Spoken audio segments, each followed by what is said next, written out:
Give a warm welcome to Joe H. of the Drunk Squad group in North Kingston.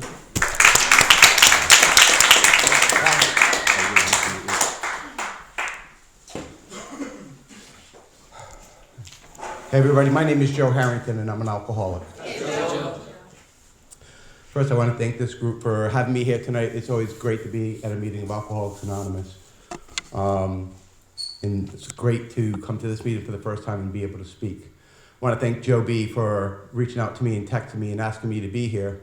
And when Joe asked me to be here, of course I said yes as part of my 12th step. To carry the message to alcoholics and practice these principles in all my affairs. And I do that every day. That's not a one-time step. I do that every day. Joe doesn't realize how timely his text message was to me. I had already been twisted up with some work stuff going on for a couple of weeks. And when he sent me that text, and I'm a believer, my higher power puts things in my life that I need. Whether I know I need it or not, he puts it there when I need it. And Joe sent me the text and instantly snapped me out of that mindset that I was going down the road. So I'm grateful for that. I'm struggling with allergies here tonight, so sorry about that. I'm a proud member of the Fellowship of Alcoholics Anonymous. I'm a proud member of my home group, the Drunk Squad. We meet on Monday nights at the United Methodist Church in North Kingston, 7:30 to 8:30. We're a speaker-led discussion topic group. So if you're ever in North Kingston and on a Monday night at 7:30, in the mood for some good fellowship, we invite you to come in, grab a hot dog or coffee, and have a seat, right, and check us out. I'd also like to let you know that I know this group just celebrated or is right on celebrating 1 year on their anniversary. We'll be celebrating our 3rd year anniversary on June 26th. So if you can make it, you want to come celebrate with us, we'll have our regular meeting followed up by a little potluck get-together afterwards. So if you can come by, please do that. Like I said, I love being in a meeting of Alcoholics Anonymous. I love the opportunity to share my experience, strength, and hope with the people that I know. Now, when I say experience, strength, and hope, I am not talking about my drunkalog. I don't do that. People who know me know I don't do that. In any ways, it's not that interesting to begin with.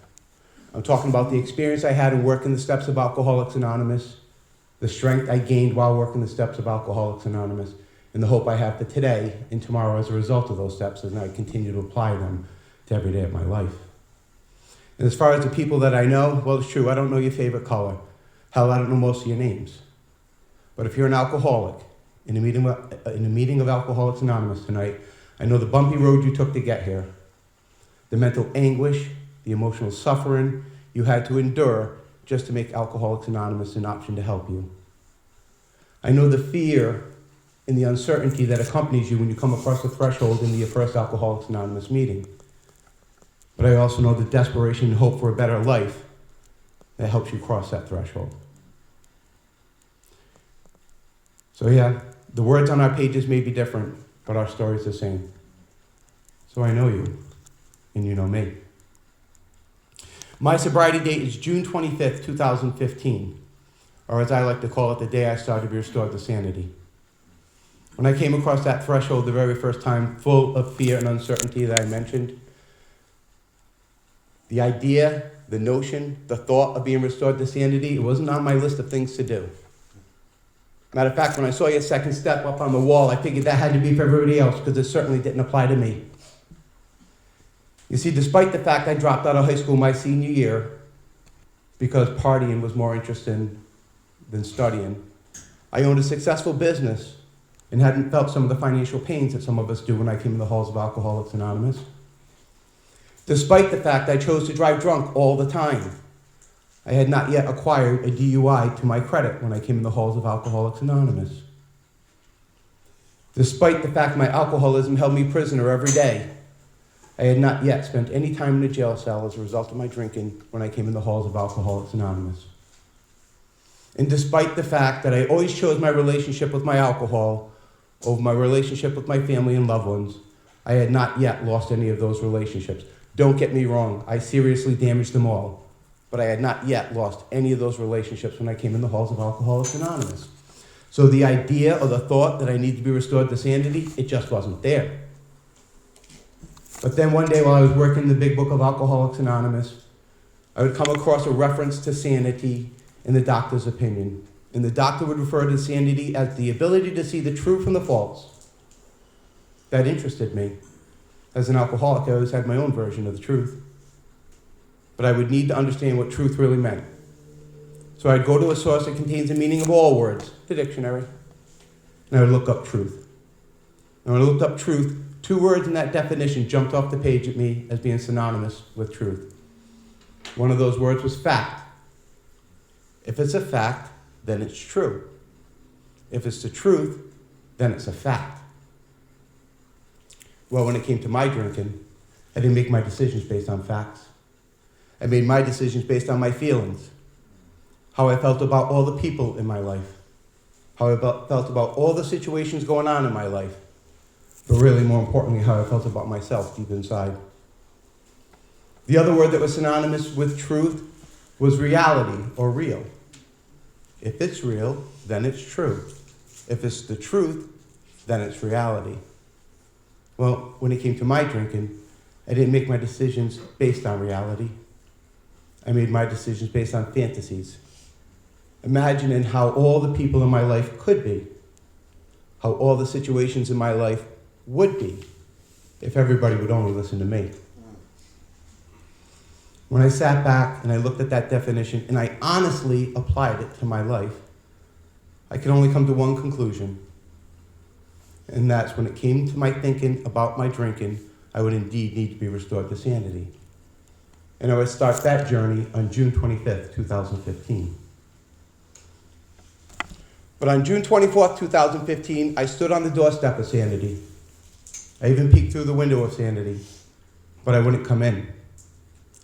June 24th wasn't any different than any other day up until that point in time.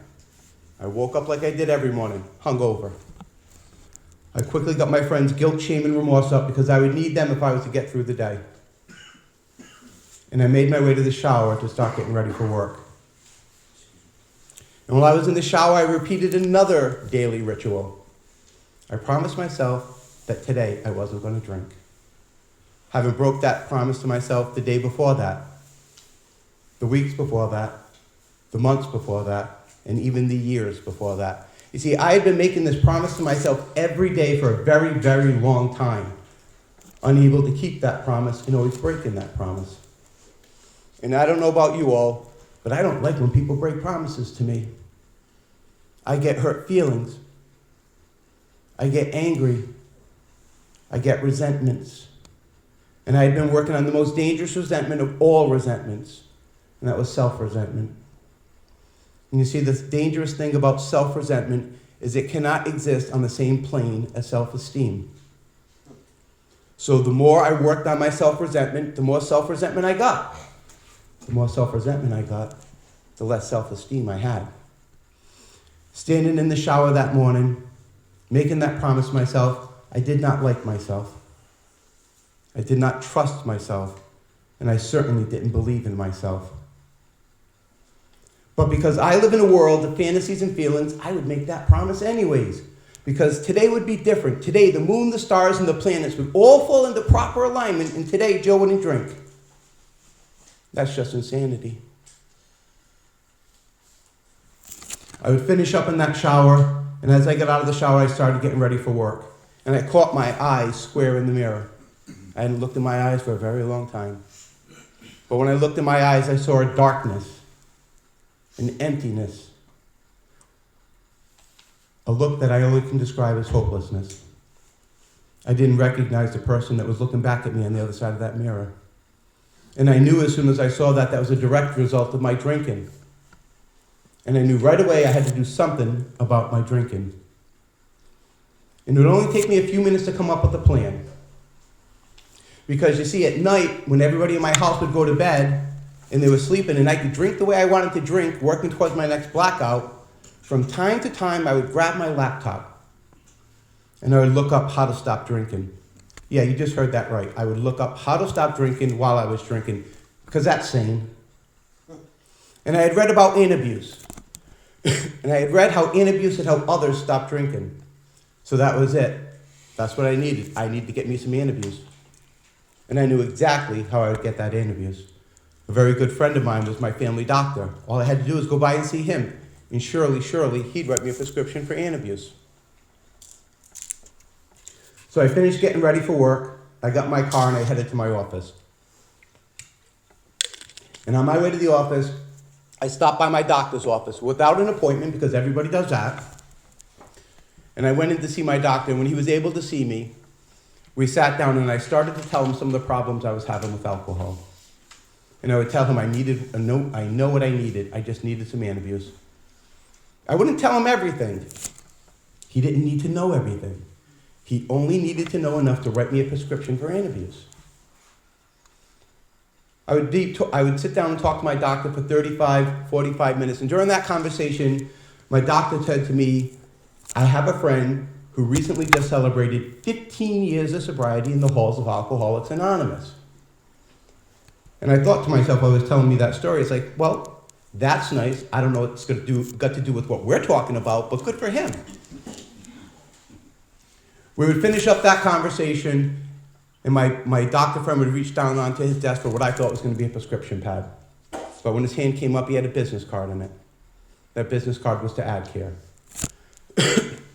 And he handed me the card and he said, Joe, I'd like you to call the number on this card. These people specialize with behavioral issues. I instantly got annoyed. He wasn't listening to me. I don't have a behavioral issue. I have a drinking issue. But I took the card and I stuffed it in my pocket as I left the office with absolutely zero intention of calling the number on that card.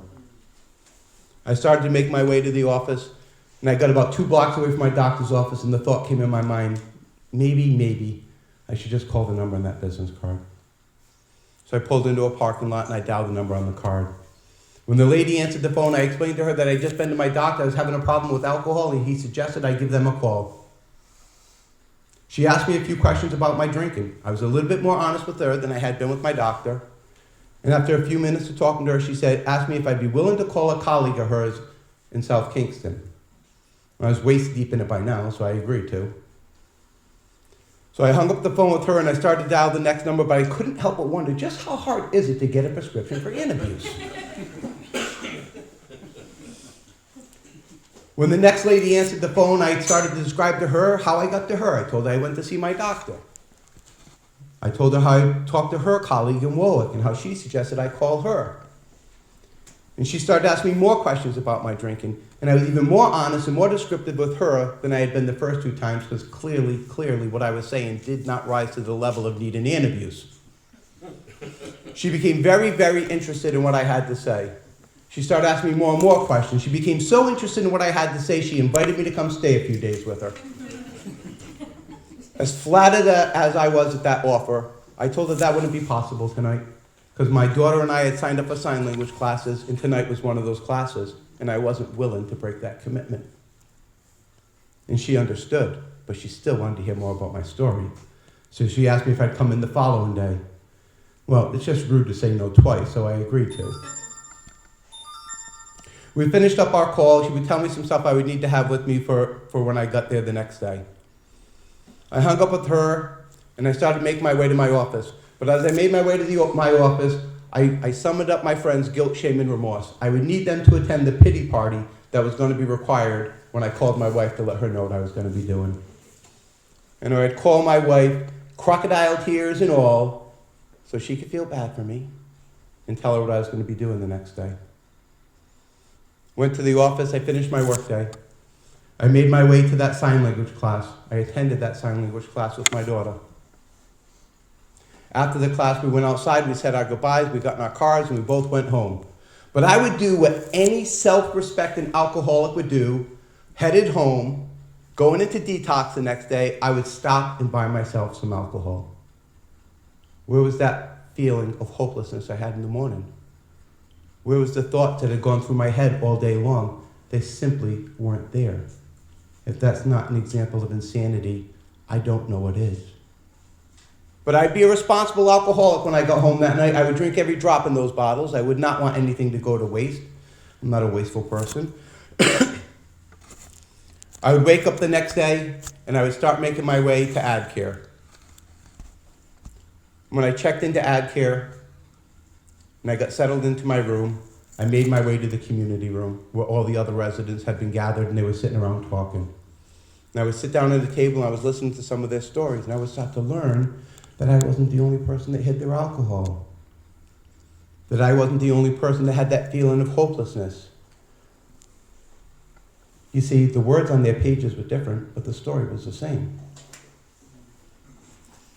And while I was in ad care, kind, caring people from the Fellowship of Alcoholics Anonymous would come in every night on a commitment. And when they would describe to us how they were once like us, but now because of the program of Alcoholics Anonymous, their lives had gotten better, that interested me. I can't tell you any one particular person's story. I don't remember them. But here's what I do remember. Every group that came in there had a consistent message. That was go to meetings. Join a home group. Get a job in that home group. Get yourself a sponsor and work the program of recovery in the Big Book of Alcoholics Anonymous. So I did that. When I got out of ad care, I went to one of those commitment groups that had come in, and I went into that door. I crossed that threshold full of that uncertainty and fear, not knowing what to expect. But I saw a guy standing at the front of the room. He was standing at a podium, kind of like I am tonight. And he looked important to me. He was shuffling some papers. He was standing at a podium. I made my way up to the front of the room, and I introduced myself to him. And he introduced himself to me as Bill. And I asked Bill, how does somebody go about joining a group like this? Bill picked up a clipboard. He started flipping through some pages that seemed to have some names and numbers on it. And he stopped at a page. And he looked me dead in the eyes and told me I was in luck because they had one spot left in the group, and if I wanted it, it could be mine. Mama didn't raise no fool, so I took advantage of that one. I put my name, my sobriety date, and my phone number down on that paper, and Bill welcomed me to the group. I thanked Bill for his help. And I sat down to my first meeting of Alcoholics Anonymous on June 29th, 2015. And as the meeting opened, my newfound friend Bill started making some announcements. And one of the announcements he's made was, attention group members. I was a group member now. Please stay after the meeting tonight because we have a business meeting. And tonight we have elections. Well, I felt obligated. I just took the last seat in the group. Of course I had to stay. But I couldn't help but wonder, what the heck does a group of alcoholics need to have a business meeting about? And just what seat do they elect people to? I would stay for that meeting, and when elections came around, when the job of coffee maker came up, despite the fact that I had never made a pot of coffee in my entire life, I raised my hand to become the coffee maker. The best job in AA, if you ask me. I checked 3 boxes that night. I still had 2 left. I had to find myself a sponsor so I could work the program of recovery in the Big Book of Alcoholics Anonymous. And over the next few weeks, I would talk to the men in that group, and I ended up talking to a guy who was one of the gentlemen who came in on that commitment that I saw.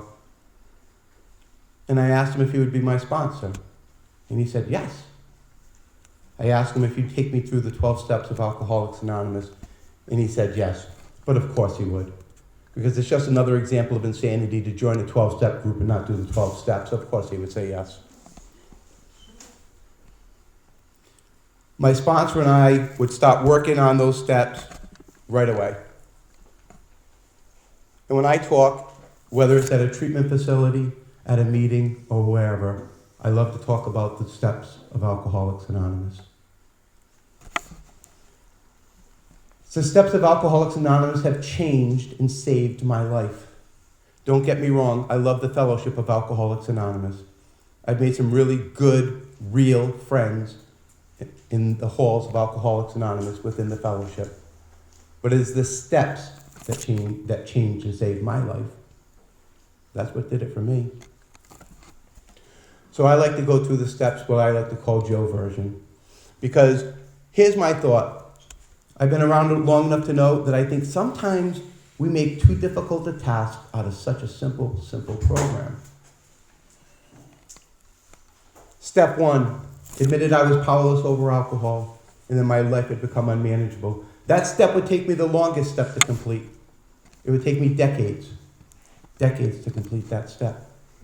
I did not become powerless over alcohol in the halls of Alcoholics Anonymous. I did that while I was out there drinking all the drinking I was doing. My life did not become unmanageable in the halls of Alcoholics Anonymous. I did that with all the lies and the broken promises I was doing. I admitted I was powerless over alcohol when I saw my eyes in that mirror that morning. When you are hopeless, you are powerless. Without hope, you have no power. I admitted I was powerless over alcohol when I had to call my wife full of crocodile tears to tell her what I was doing the next day. I did not take step one in the halls of Alcoholics Anonymous. You have to take step one to walk across that threshold and come into the halls of Alcoholics Anonymous. I would learn why I was powerless over alcohol. I would learn of the body allergy. I would learn that when I put a drink in my body, I want more and more. And I identified with that. I experienced that. So when you told it to me, I knew it was true. I learned about the obsession of the mind in the halls of Alcoholics Anonymous. I had already experienced, no matter how much I wanted to quit drinking, my mind would always tell me it was okay to drink. You would teach me why I was powerless over alcohol. And I would learn that the unmanageability isn't the DUIs, the jail stays, the divorces. Non-alcoholics get that too. The unmanageability came from within. And the only way I knew to get rid of that within was to numb it. So I would learn what step one meant here, but I would take step one out there. Step two, came to believe that a power greater than myself could restore me to sanity. In step one, I just admitted there was a power greater than myself. Because if I am powerless over alcohol, then alcohol is a power greater than me. So I already believe in a power greater than myself. I've already lived a power greater than myself. And I've already given you some examples of some of my insane thinking. Examples of how alcohol took away my sanity. And I am a believer. For every negative, there's a positive. For every con, there's a pro. For every action, there's a reaction. So if there is a power greater than myself that could take away my sanity, then surely there was a power greater than myself that could restore me to sanity. But for this alcoholic, that power would have to be greater than human power. Because human power created alcohol. I would need something greater than human power that created my foe if I was going to be successful. So could I believe? Yeah, I could believe. And I was done with step two. Step three, made a decision to turn my will and my life over to the care of God as I understand Him. I already had some problems with this step. I already had some issues with this step. And it was all in the verbiage. The words. Made a decision. I'm an alcoholic. I don't like to make decisions. And when you tell me that I'm going to turn my will and my life over, that's an awfully big commitment.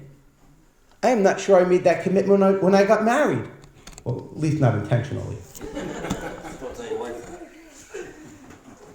But my sponsor would explain to me that will simply meant thinking. To will something is to think it. And life is just a collection of all my actions over a certain period of time. That's all that meant.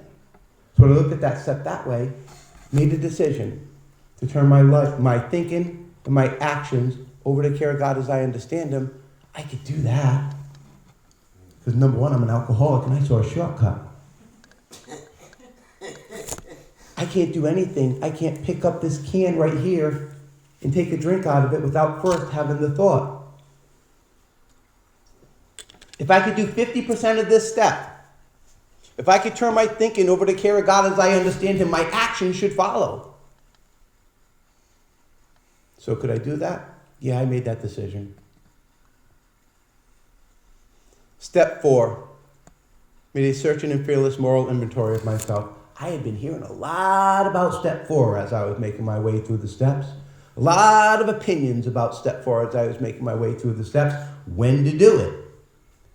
Why to do it. Well, I can only put it to you this way. Your opinions on when to do step 4 don't matter to me. Because the big book of Alcoholics Anonymous on the top of page 64 tells me exactly when to do step 4. Exactly. It tells me my decision could have little permanent effect unless once followed up by a strenuous ability to face the facts. Immediate. At once. Not 6 months. Not 3 months. Not 2 months. It means my decision, step 3, when I do step 3, I should get right into step 4. That's what that means. And further down that page, it gives me the reason why. It tells me once the spiritual malady is overcome, I will straighten out mentally and physically. The spiritual malady, the spiritual sickness, the stuff that's been blocking me off or allowing a God into my life. And that's that strenuous effort. I need to get rid of that stuff. Because once that spiritual malady is overcome, and the words aren't put there by mistake in the order that they're in. You straighten out mentally and physically. If I am spiritually fit, then mentally means obsession of the mind. If I am spiritually fit, the obsession of the mind will not be in my life. I will not think about drinking if I am spiritually fit. If I am not thinking about drinking, I will not put a drink in my mouth. And then the body, the physical aspect of it, won't happen. If I don't put a drink in my mouth, the body allergy doesn't take over. It tells me when and why I should take step 4. And by the way, step 4 was a step I was most prepared to do when I came in the halls of Alcoholics Anonymous. I was more prepared for step 4 than step 2 and 3.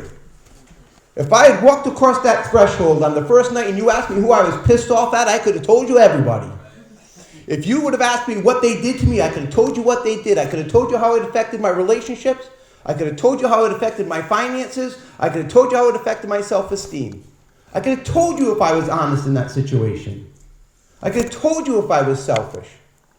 I could have told you if I made decisions based on fear. I could have told you all the people I had harmed and exactly what I did to them and exactly why I did it. I could have told you the things I was afraid of losing. I could have told you the things I was afraid I wasn't going to get.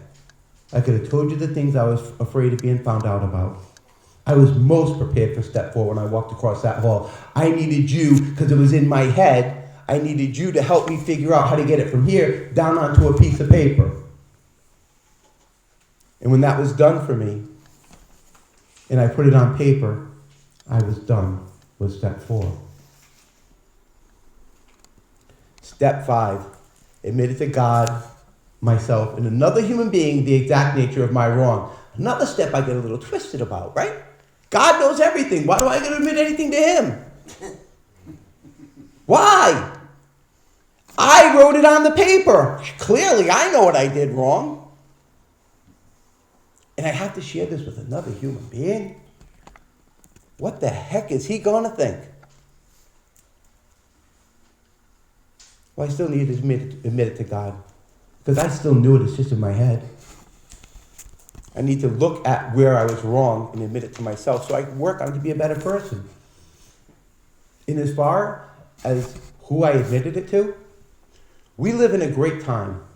See, back in the 30s, when this program was just starting up, we didn't have the Fellowship of Alcoholics Anonymous the way that we have it today. There are plenty of alcoholics that we could share that with. I would share it with my sponsor. And I would tell him everything that was on that list. He would change my perception on some of it. He would point out where I was looking at things wrong.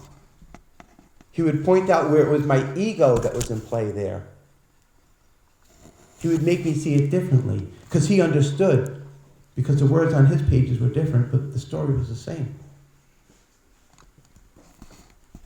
But when I did that, when I finished step 5, and that was a few hours, when I finished step 5, I never felt freer in my entire life. Like the weight of the world had been lifted from my shoulders. My wife would tell you today, if she was here, I called her on the way home. I was so free. I can't tell you how that happens. It just does. But that was done. I was done with step 5. And then we go to step 6. We're entirely ready to have God remove these defects of character. I'd have to go back to my list. That's why we put it on paper. We don't carry it in our head. We need something to refer back to. I would look at the situations where I had wronged people and I would see where I was dishonest. I would ask myself, do you like being dishonest? I would see where I was being selfish. And I'd ask myself, Do you like being selfish? I would ask myself, do I like living in fear in the situations where fear drove my decisions? And the simple answer to that is no, I did not like that about myself. The other question is, are you ready to get rid of that stuff? That answer was yes. And guess what? I'm done with step 6. Step 7, humbly ask him to remove our shortcomings. I'm going to look at those things. And I need help. I just admitted I wanted to be rid of them. But wishing doesn't do anything. I would pray to my higher power, my God. I would ask to be more honest today than I was yesterday.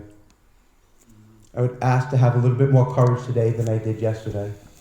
I would ask to be a little bit less selfish than I was yesterday. I'll never be perfect at any of this.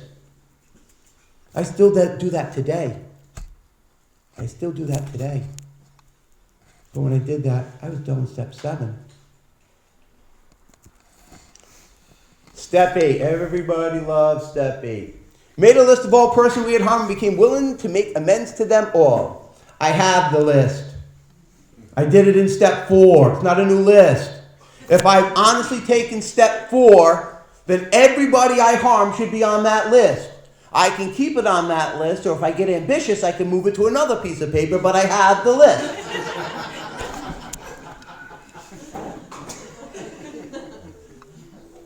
And I would have to ask myself, if they had done that to me, would I want them to ask for forgiveness? And that answer was yes. So am I willing to do the same? Willing. Okay, let's understand this step. Am I willing to make amends for my wrongs? It does not say, wake up tomorrow morning and start pounding on doors. It's, are you willing to do it? And I was willing.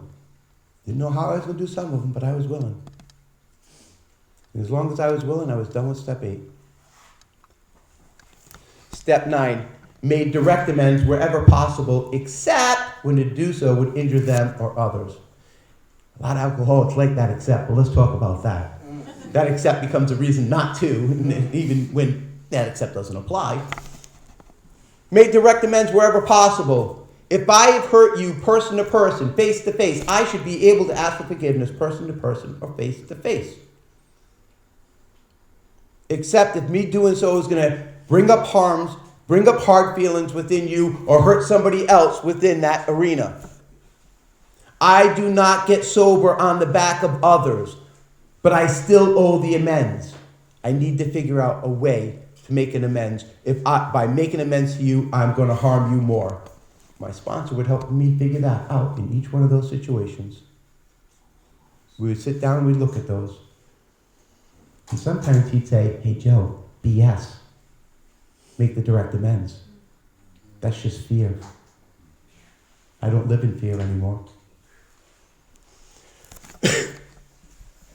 So we would figure out how those amends needed to be made if they were going to bring up interest. But by the way, sometimes people die. Sometimes people move away. And we cannot make a direct amends. It's not possible.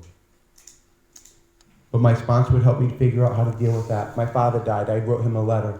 And I read that letter to him. He's buried in Mississippi, so I didn't go to his gravesite. But I went to an area in Rhode Island that reminded me of him, places where we had spent time. And I read that letter to him.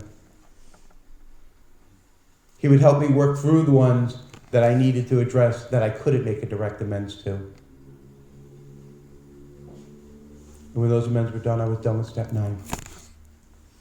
I've just done the first 9 steps of Alcoholics Anonymous. I've cleaned up a lot of wreckage in my past. You see, I've been driving down the highway of life forever and ever at a high rate of speed, always in a rush to go nowhere. And along the way, I got hungry. So I pulled off to a truck stop and went through the drive-thru and got myself some fast food and got right back on the highway and get going. I'd eat that food, I'd take that trash, I'd throw it in my back seat. And I would do that for years and years and years. And then one day, some idiot decides they're going to jack up the brakes in front of me, and I have to hit my brakes, and all that trash comes flooding into the front seat. And the only way I knew to get rid of it was to drink at it. The first 9 steps of Alcoholics Anonymous is like a friend coming over to my house and helping me clean out my car.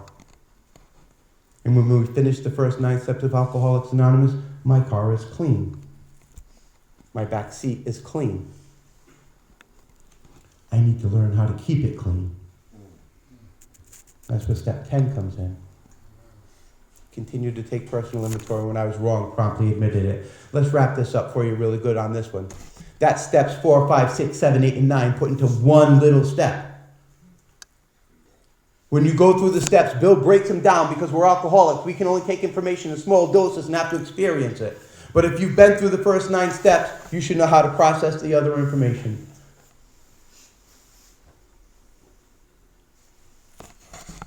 So in step 10, if I do 4, 5, 6, 7, 8, 9 every day, my back seat stays clean. And as I fly down that highway again, and that idiot in front of me decides to hit his brakes, and I have to hit my brakes, I only have to worry about the car in front of me. I don't have to worry about anything coming flying into my front seat at me. Pretty amazing. The program's just pretty amazing. Step 11. Sought through prayer and meditation to improve, not maintain, improve my conscious contact with God as I understand Him. Praying only for the knowledge of His will for me and the power to carry that out. In step 2, I came to believe that a power greater than myself could restore me to sanity. I improved my conscious contact with God in step 2. In step 3, I made a decision to turn my will and my life over to the care of God as I understand Him. I turned it over to Him. Steps 2 and 3, they just reflect step 11, but step 11 is a daily reprieve of 2 and 3. We've learned this stuff all the way through. We've learned it all the way through. Step 12, haven't had a spiritual, and I'm going to say it the way that it's printed in the first edition, haven't had a spiritual experience as a result of these steps. We try to carry this message to alcoholics and to practice these principles in all our affairs. That's what those kind people that came into AdCare did for me. So when I get a text message that asks me to show up and share my experience with the steps, I'm going to do it. Because it's been given to me, I need to give it back. And I practice these principles in all our affairs, just like was read earlier, so others can see it, so they can be attracted to the life that I have. Everybody knows the shit show of a life that I used to have, and they know the life that I have now. I love the steps of Alcoholics Anonymous. They saved my life. They really did. You see, before the steps of Alcoholics Anonymous, I was living in a life of insanity. The definition of insanity is doing the same thing over and over again and expecting different results, like making promises in the shower that you don't keep. Today, I live the life of sanity. And if the definition of insanity is doing the same things over and over again and expecting different results, by default, the definition of sanity is doing the same things over and over again and expecting the same results. What I did today is what I did yesterday. What I did yesterday is what I did the days before that, the weeks before that, the months before that, and the years before that. And I expect and receive the same results as a result of these steps. Because of the program of Alcoholics Anonymous, I have a good life. And if you heard and were paying attention during the opening, it's not about the material things. That wasn't missing from my life. My life is good because it's good here, inside. My daughters call me for advice. People trust me. They didn't before. Joe invited me to this meeting. I didn't get invited anywhere before. Because of Alcoholics Anonymous, about 2 years ago, my oldest daughter got married, and I got to walk her down the aisle sober. I got to cry tears of joy as I walked her down that aisle without any care of what anybody else thought because I was sober. I got to have my first dance with her as a married woman. And I can remember the conversation. And I can remember the feeling. I just felt it. I can remember that because I was sober.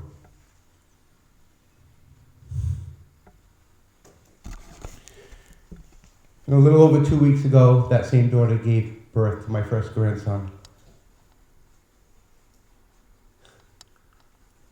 And because of this program, and if I keep doing the things that I do, my grandson will never have to see his grandfather drunk, not an experience his mother had. I will forever, forever be grateful to the steps of Alcoholics Anonymous. I will forever be grateful to the program of Alcoholics Anonymous. I will continue to be grateful to my sponsor who took time out of his life to help me understand the steps of Alcoholics Anonymous. I will continue to be grateful to those groups that came in on a commitment at AdCare to tell me that there was hope and that my life could change. I will continue to be grateful to that guy Bill who gave me the last seat in that group. I will continue to be grateful to the residents at AdCare for helping me understand that even though the words on the pages are different, the story's the same. I'll continue to be grateful to that kind lady who invited me to come stay a few days with her. But most of all, I will continue to be grateful to my higher power for putting that thought in my head that maybe I should just call the number on that business card. Thank you. God bless.